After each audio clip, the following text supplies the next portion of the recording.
What's going on, everybody? It's Gargano here for NXT Review for Wednesday, March 27, 2019. We are on the road to NXT Takeover New York, coming this Friday, but next Friday from the Barclays Center in New York City, in Brooklyn, New York, not New York City. Cannot wait for that show. And we got the final match set for NXT Takeover New York, which will be the Tag Team Championship match, the War Raiders versus the winner of the Dusty Rhodes Tag Team Classic. In my opinion, I think this is absolutely one of the best things that they have. Like, the NXT has a couple staples in NXT now. You have your takeovers at the Royal Rumble, WrestleMania weekend, SummerSlam, and Survivor Series. There's always one sprinkled in there somewhere else in between WrestleMania and SummerSlam. You have the War Games match that is for the third year in a row coming back for NXT. Survivor Series weekend, and I absolutely love that. The last 2 years, last year and this year, the Dusty Rhodes Tag Team Classic, which was started after Dusty Rhodes passed away in, I believe, 2015. The first two winners, I know the first winners didn't get anything. That set up a feud between Samoa Joe and Finn Balor. I'm pretty sure, I could be wrong, but I'm pretty sure the second one didn't have any prize other than winning the trophy. But last year, the War Raiders, the Authors of Pain, Pete Dunne and Roderick Strong in the Undisputed Era faced it off in a triple threat match for the tag team titles and the Dusty Cup, once the Undisputed Era ended up winning because of that. But this is a great thing to see that, and every year, if this staple was to continue, that Dusty Rhodes Tag Team Classic will lead into NXT Takeover, which next year will be in Tampa. So that's just great. Coming out, before we get into this, we do have some terrible news for NXT fans. Oni Lorcan has been officially signed to be, or moved over to the main roster. Raw, SmackDown, 205 Live. What is it? It's 205 Live. And I'm just going to be honest with you, and I think Oni Lorcan is better than 205 Live. I think him and Danny Burch as a tag team was one hell of a tag team, and it's a damn shame that those two never won the tag team titles. Go back to TakeOver Chicago, I believe, last year, when it was Danny Burch and Oni Lorcan versus the Undisputed Era, and that match was absolutely bananas. That match was one of the best, if not the best tag team match one of the best tag team matches of 2018, next to the Undisputed Era versus Mustache Mountain at TakeOver Brooklyn, and, well, of course, Undisputed Era versus Mustache Mountain at the NXT UK tournament tapings that they had. These two were a hell of a team, and the fact that Oni Lorcan is going to 205 Live, and I'm sure Danny Burch is going to stay in NXT UK. It's a damn shame that tag team had to be broken up, if it is going to be broken up. And I think putting Oni Lorcan on 205 Live is going to stunt him as a competitor. Quite honestly, him and Danny Burch together made a hell of a team. Oni Lorcan on his own, we'll just have to see how it goes, but it's a damn shame that he is going to be moved to 205 Live. I think he's better than 205 Live. Most of the guys on 205 Live are better than 205 Live, which is making me feel that when Johnny Gargano gets called up again to the main roster, next time it will not be on Raw or SmackDown, it'll be 205 Live, and when Tommaso Ciampa comes back, he will be the same fate. I hope that doesn't happen, but we'll see where this goes. So again, Oni Lorcan is now 205 Live bound.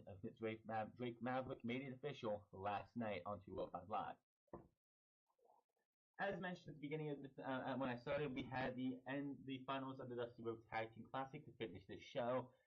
The Forgotten Sons of Wesley Blake and Steve Cutler versus Ricochet and Aleister Black, the winners to go on to face the War Raiders at NXT Takeover New York. The show started off with Johnny Gargano and Adam Cole in the middle of the ring with the vacant NXT Championship. We also had Vanessa Bourne and Aaliyah take on Casey Catanzaro and Lacey Lane in a match that went nowhere because of the women's champion Shayna Baszler and her cronies coming out to disrupt things. And Kona Reeves met the King of Rhodes. I still don't know why they say the original bro, but the King of Rhodes, Matt Riddle, one-on-one. For what reason? I have no fucking idea. Let's see here. We started off with Adam Cole and Adam Cole came out to the ring. In the ring, with the championship, which is currently vacant, of course.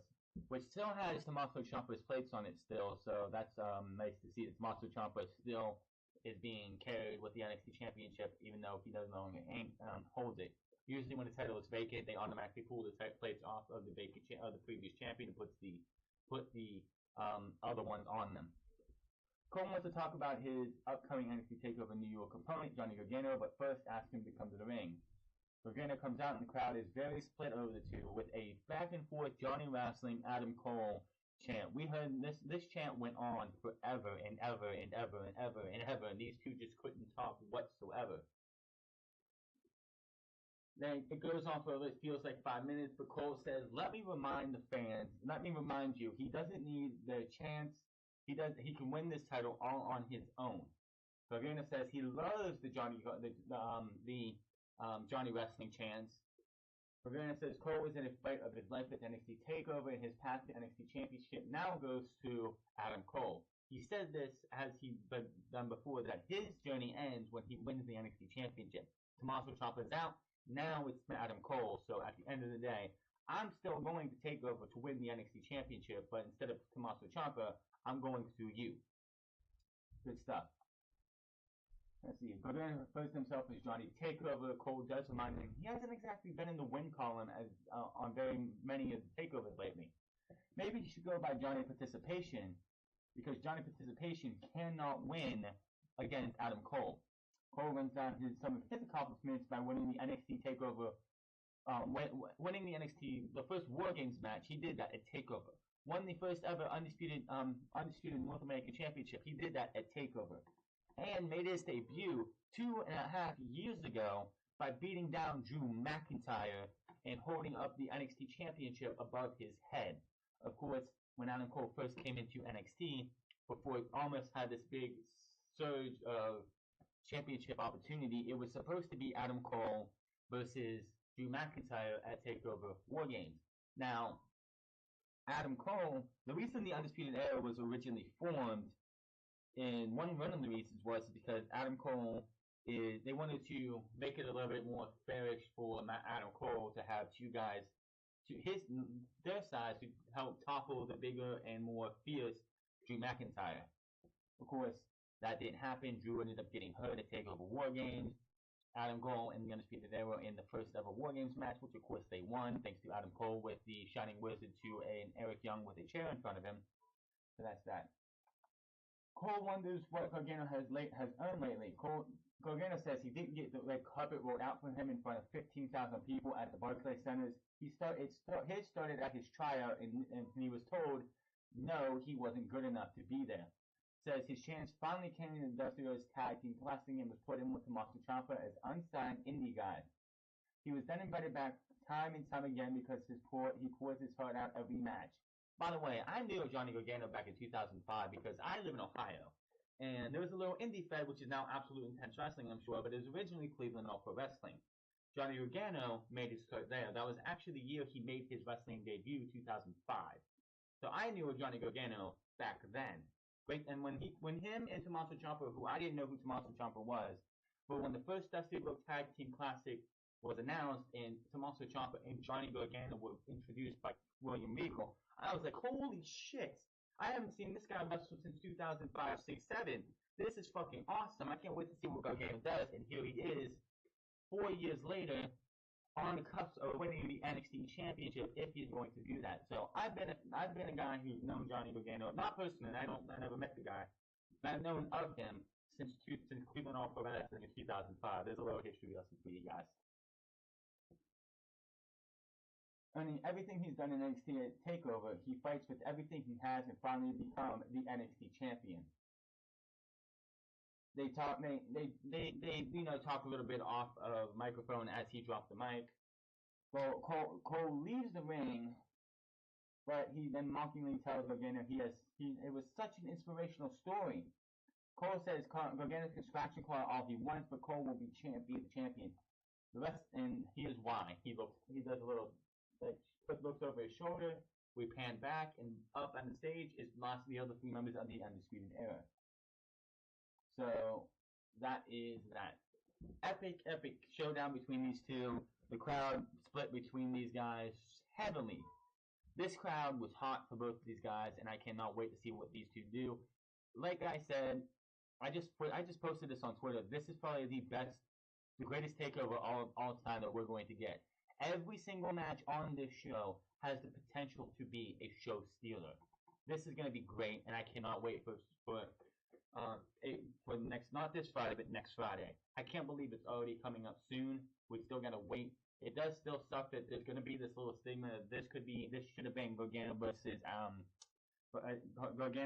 Ciampa, but Adam Cole and Johnny Gargano are going to pour their hearts out, give you the match that they can, hopefully a 5-star classic.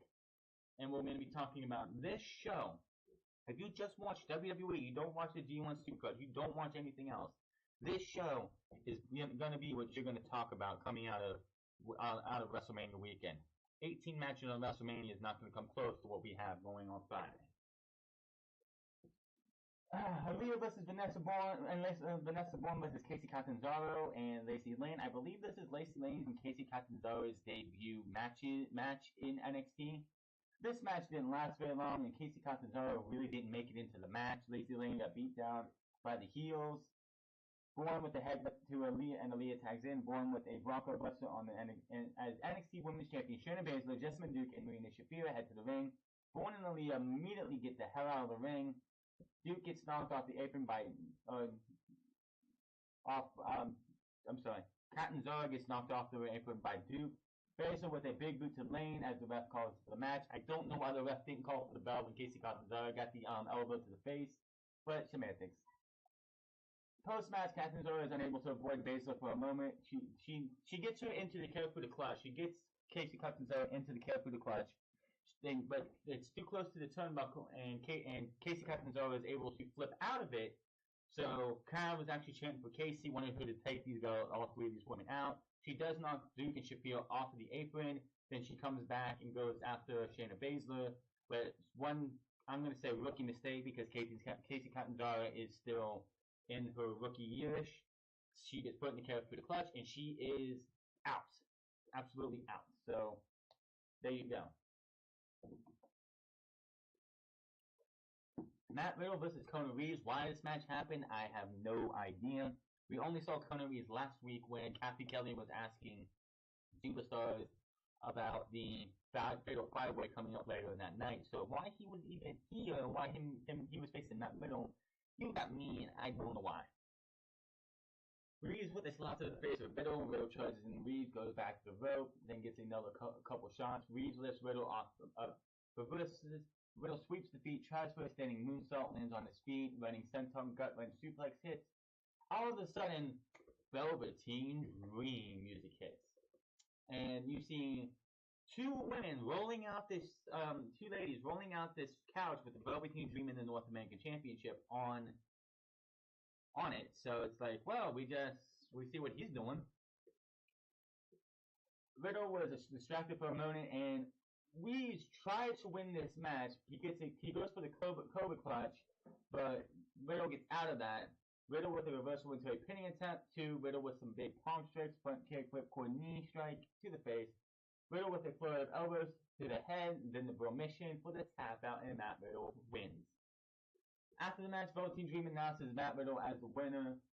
He says the winner, and going to a journey to New York to face me for the North American Championship, Matthew Riddle. Riddle walks his way up to the top, starts talking like Dream had a chalice in his hand. Riddle grabs it, goes to drink it, spills all over him. He tosses out away, grabs the microphone, and says, "I'll see you at Takeover, bro," and he walks off. Dream, of course, gets off the couch, is pissed as hell at everything that transpired, and walks off as well. The Forgotten Sons versus Aleister Black and Ricochet, Dusty Rhodes Tag Team Classic Finals. Winner goes on to face the War Raiders at NXT Takeover New York. This was a good match. The Dusty Rhodes Tag Team Classic is one of my favorite things in NXT. Dee Cutler and Wesley Blake did hold their own with Aleister Black and Ricochet. This was not a carry job for one team or the other. Aleister Black and Ricochet are becoming more of a tag team than they were months ago. So It's interesting to see that these two are together, even when like Ricochet came out first. Aleister Black did his flip over the ropes and did his sit behind, like his Indian sit, and then Ricochet comes up behind and does his little palm in the sky type thing that he does. I'm like, okay, they're becoming more of a tag team. That's great. All they're missing is a tag team finisher and a name. After the Dusty Rhodes Tag Team Classic is over, and after everything's done and over with, will Ricochet and Aleister Black remain the tag team after WrestleMania? If they win the tag team championships, then yes. If they win the tag team championships at WrestleMania from the Revival, they need a tag team name. We dubbed Chad Gable and Bobby Roode the Glorious Ones because that makes sense. What would Aleister Black and Ricochet's name be? Let me know in the comment section below. Before we get into this match, they did show what happened last week, earlier in the night, about what happened between Aleister Black and Ricochet and the Forgotten Sons. And the crowd completely chanted, "We forgot you" to this team. This team is still not really liked by the NXT crowd. This, of course, is Wesley Blake's second team of everything. He did, of course, have him and Buddy Murphy. That team went on to be tag team champions for a little while with Alexa Bliss as their manager, only to lose them to, I believe, the Vaudevillains, and then they were gone after Alexa Bliss broke them up. He comes back, like Buddy Murphy goes on to be the best heel, and Wesley Blake, who's been in NXT since 2014, 5 years, January 2014 for 5 years, hasn't really done much. So it's good to see Steve Cutler and Wesley Blake getting better. Do I see them being a somebody in the NXT Tag Team division that actually does something? Not really. I'm a fan of the Street Profits, and they've probably done anything as it is. So let's see how that goes. Cutler and Blake immediately charge in, but end up getting sent to the floor as they both teams brawl a little bit. Double uppercuts by both Aleister Black and Ricochet send the Forgotten Sons to the floor. They take a moment to recover as Black and Black and Black get things started. Blake runs over Black and knocks in a reverse headlock. Cutler is tagged in for a moment, doesn't get much as Black is able to tag in Ricochet. The two fight off opponents who head out to the floor again. Ricochet with a twisting flip that clears out both Cutler and Blake. Terrible start for Cutler and Blake. Back in the ring, Ricochet fights off both opponents, goes for a handspring off the top rope, but Riker clubs him in the back, sending him flying as the referee was distracted, or wasn't even paying attention. He wasn't really distracted, just looking over at one of the Forgotten Sons. Black continues to work over Ricochet's back. Blake continues to work over Ricochet's back, hits a backbreaker cover for a 2. Cutler gets tagged in, launches Ricochet into the corner. This match went back and forth. This match was definitely a highlight of the show. Again, Ricochet and Aleister Black versus the Forgotten Sons was definitely a good match. The Dusty Rhodes Tag Team Classic this year had a bunch of matches, and none of them were pretty bad. No bad matches in this entire thing. My only gripe is, Ricochet and Cutler end up brawling on the outside. Black rolled up for 2. Backstabber elbow from the top rope. Ricochet is able to break things up. Cutler leaps on the top rope and gets caught in the kick. Blake hits a double knees to Black's stomach. Black's foot is on the rope, but Riker comes over and shoves it off. The referee sees this, stops counting, and kicks Riker out. Black hits Black Mass on Wesley Blake. Ricochet tags in, hits the Black Mass.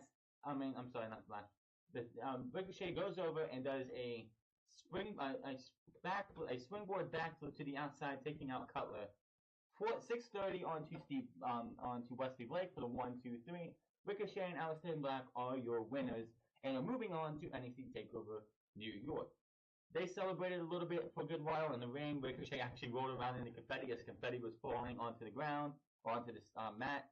Out came the War Raiders, and all 4 men stood there and just said words off the mic, but that was it. So we have a hell of a show coming up at NXT Takeover New York. We have Ricochet and Aleister Black versus the War Raiders. Kairi Sane and Bianca Belair, Io Shirai versus Shayna Baszler. Johnny Gargano versus Adam Cole. The Velveteen Dream versus Matt Riddle. And Walter versus Pete Dunne. This could be the greatest NXT we have ever seen. I'm excited. I hope you are too. Hit that subscribe button, comment down below, like or dislike this video. Follow me on Twitter at TheFrance. Follow me on twitch.tv/TheFrance08. I will be streaming some Portal Nights tonight. Until then, my name is TheFrance, and I will see you guys Saturday for Unscripted. We have some things to go over. Why did Asuka lose the WWE Women's SmackDown Live Women's Championship? And much, much more. Until then, I'll see you guys then. Have a good one.